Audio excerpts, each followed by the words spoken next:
The President of the European Council, Charles Michel, has reaffirmed Europe's support for Dr. Ngozi Okonjo-Iweala as the next Director General of the World Trade Organization.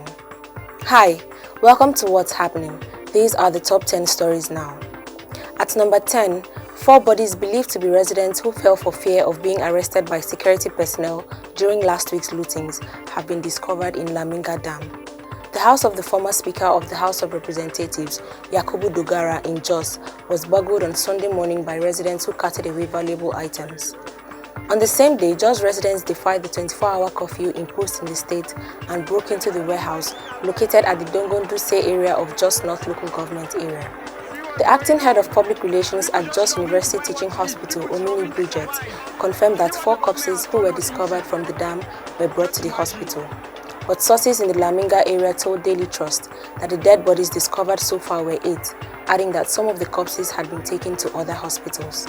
At number 9, an 85-year-old primary school in Shanghai, Lagena Primary School, has been lifted off the ground in its entirety and relocated to a new location using new technology called the walking machine.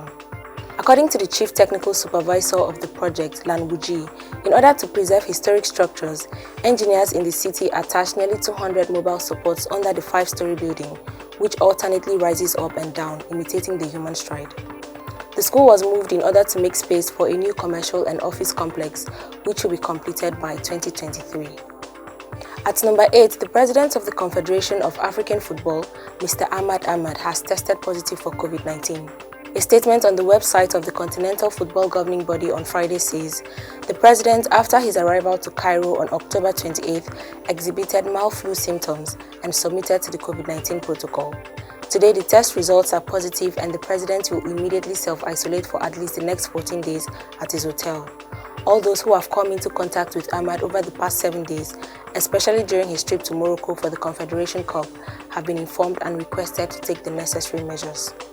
At number 7, 10 days after NSAS protesters were shot at the Lekki toll gate, the Lagos State Judicial Panel of Inquiry for Restitution for Victims of SARS and Related Abuses and Other Matters visited the Lekki toll gate on Friday. During the visitation, members of the panel were taken around the scene of the shootings by officials of the Lekki Concession Company. The chair of the panel, Justice Doris Okuwobi, noted that the program of the day for the panel was to visit the scene of the Lekki shooting and to have proceedings based on their findings from the visit. It was reported that the judicial panel recovered about 6 bullet shells when it visited the scene of the incident. The panel also paid an unscheduled visit to the military hospital in Ikoyi.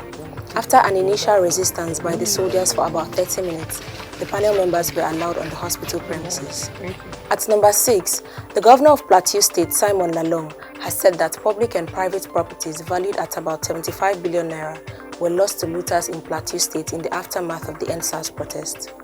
The governor disclosed this on Friday during an interactive session with Plateau youths held at the Rayfield Government House in Jos.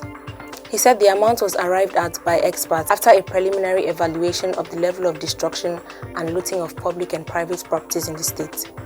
Lalong noted that it would take the state many years to replace the structures vandalized and items damaged or stolen. At number 5, Nigerian police officer CSP Catherine Ugoji, serving with the UN Multi-Dimensional Integrated Stabilization Mission in Mali, has been selected by the UN as one of the 2 runners-up for the prestigious UN Woman Police Officer of the Year Award for 2020. The National Information Officer of the UN system in Nigeria, Oluseyi Soremekun, said in a statement that through both her words and actions, UN Police Officer Ugoji exemplifies the best of UN policing. Of the 1,300 policewomen deployed in UN peacekeeping operations, 21 were nominated for the award. At number 4, security operatives have arrested about 53 persons in connection with the looting of items at the orientation camp of the National Youth Service Corps in Kubwa, Abuja. The Inspector General of Police, Mohammed Adamu, stated this in an interview with journalists in Abuja on Friday. He also assured that those who looted the NYSC camp, stole kits and other items will be punished accordingly. According to him, some of the looters have voluntarily returned some of the items that were stolen. At number 3, the Inspector General of Police, Mohammed Adamu, has said that 22 police officers lost their lives while 205 police stations and formations were burnt in the violence that rocked some states during the NSAS protests. The IGP also contested a report by Amnesty International that policemen deployed excessive force against NSAS protesters. He argued that his men acted professionally, exercised commendable restraint, and some paid the supreme price for peace during the protest and the ensuing violence in parts of the country. Amnesty International had in its report knocked the police for assaulting activists demanding police reforms, noting that they used excessive force on them. But the IG, in a statement released on Friday by the force's spokesman DCP Frank Kamba, described the AI's report as untrue, misleading, and contrary to all available evidence. IGP Adamu also directed policemen to henceforth defend themselves if attacked or assaulted. At number 2, barely 3 weeks after the governorship election in Ondo State, the People's Democratic Party candidate in the election, Eyitayo Jegede, has approached the Election Petition Tribunal to challenge the results of the poll. Governor Rotimi Akeredolu was announced winner of the election by the Independent National Electoral Commission after polling the highest number of total votes. Having studied the results and not satisfied, the PDP candidate, however, on Friday approached the tribunal to challenge the results. This was disclosed to news sources by the State Publicity Secretary of the PDP, Kennedy Perete.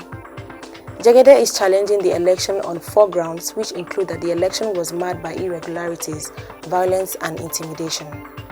Finally, at number 1, the President of the European Council, Charles Michel, has reaffirmed Europe's support for Dr. Ngozi Okonjo-Iweala as the next Director General of the World Trade Organization. The President of the Council made this known on Friday during a video conference with President Muhammadu Buhari. According to a statement issued by the Special Advisor to the President on Media and Publicity, Femi Adesina, Buhari is leading Nigeria's charge for the country's former Minister of Finance to emerge as the first black and female Director General of the World Trade Organization. The statement also says the President thanked the European Council for its support for Nigeria's candidate. Always remember to wear your mask, wash your hands, and stay safe. That's all for today. See you next time on What's Happening.